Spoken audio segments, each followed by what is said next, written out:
स्वागत है दोस्तों आप सभी का हमारे YouTube चैनल तपस्या टीच में। दोस्तों आज मैं बात करूंगा बैंक ऑफ बड़ौदा का केवाईसी फॉर्म कैसे फिल करते हैं। आप लोग जिस फॉर्म को अपने स्क्रीन पे, मोबाइल स्क्रीन पे या लैपटॉप स्क्रीन पे देख रहे हैं, ये फॉर्म बैंक ऑफ बड़ौदा का है और केवाईसी फॉर्म है। इस फॉर्म को मैं फिलअप करके बताऊंगा कि कैसे आप भी इस प्रकार से फॉर्म को फिलअप करके बैंक ऑफ बड़ौदा में अपना केवाईसी कंप्लीट करा पाएंगे। तो चलिए अब शुरू करते हैं। सबसे पहले हम लोग को क्या करना है, यहाँ पे नेम लिखना है। क्या कर रहा है, name same as ID proof.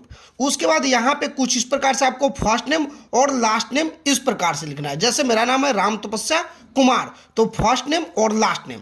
अगर आप चाहते हैं तो मिस्टर और मिसेज लगा सकते हैं, इसका कोई ज़रूरी नहीं है, और छोड़ भी सकते हैं। उसके बाद यहाँ पे कह रहा है मैडम नेम, तो यहाँ पे अपने पिताजी का नाम लिख, यानी कि अपने गार्जियन का नाम, तो कृष्णा पंडित। उसके बाद यहाँ पे मदर नेम, तो माताजी का नाम कुछ इस प्रकार से आप भी लिख सकते हैं, फर्स्ट नेम और लास्ट नेम। इतना होने के बाद अब हम लोग आगे बढ़ेंगे। यहाँ पे आपसे पूछा जा रहा है जेंडर, तो मैं मेल हूं तो मेल पे टिक आउट किया। अगर आप फीमेल हैं तो फीमेल पे टिक आउट कर लीजिएगा। उसके बाद पूछा जा रहा है मैरिटल स्टेटस, यानी कि आप शादीशुदा हैं या नहीं है। अगर आप शादीशुदा है तो इस पे टिक आउट कीजिएगा, नहीं है तो इस पे टिक आउट कीजिएगा। सिटीजनशिप, आपसे पूछा जा रहा है आप इंडियन हैं या दूसरे कंट्री से। अगर दूसरे कंट्री से है तो उस कंट्री का कोड यहाँ देना होगा। अगर आप इंडिया से है तो इन इंडिया लिखिएगा। रेसिडेंटियल स्टेटस में आपको रेसिडेंट इंडिविजुअल पे टिक आउट करना है। इतना होने के बाद अब हम लोग आएंगे नीचे। यहाँ पे आपसे पूछा जा रहा है ऑक्यूपेशन टाइप, तो यहाँ पे मैं प्राइवेट सेक्टर को चूज किया हूँ। अगर आप चाहते हैं तो गवर्नमेंट सेक्टर को चूज कर सकते हैं, लेकिन अगर आप गवर्नमेंट सेक्टर में काम करते होंगे तब चूज कीजिएगा, अन्यथा आप स्टूडेंट वगैरह होंगे तो वो अदर पे टिक आउट कर लीजिएगा। इतना होने के बाद अब हम लोग नीचे आएंगे।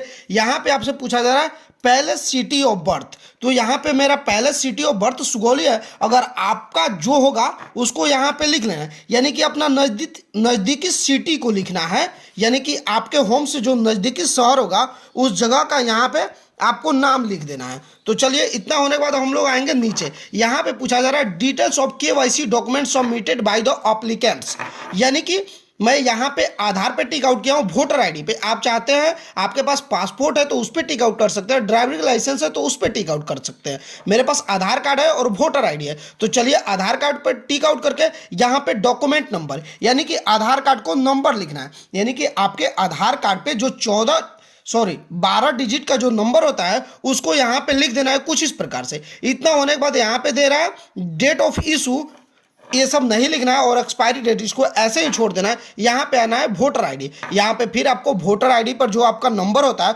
उस नंबर को कुछ इस प्रकार से लिख देना है।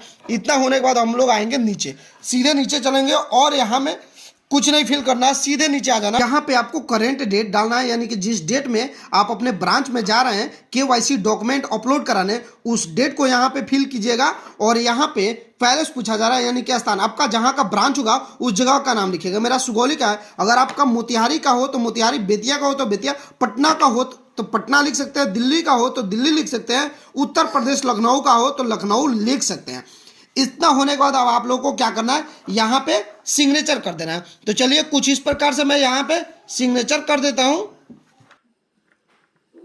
इतना होने के बाद आपको क्या करना है, इसके साथ आधार कार्ड का एक जीरोक्स कॉपी और बैंक पासबुक का एक जीरोक्स कॉपी लगा के पिंचअप करके अपने बैंक काउंटर पे जमा कर देना है। उसके बाद आपका केवाईसी कंप्लीट कर दिया जाएगा 24 घंटा के अंदर में। दोस्तों मैं उम्मीद करता हूं मेरी दी गई जानकारी आप लोगों को अच्छी लगी है। अगर अच्छी लगी है तो वीडियो को लाइक करके हमारे चैनल को सब्सक्राइब करके बेल आइकन को ऑन कर दीजिएगा, ताकि बैंकिंग से जुड़ी संपूर्ण जानकारी आपको मिलती रहेगी।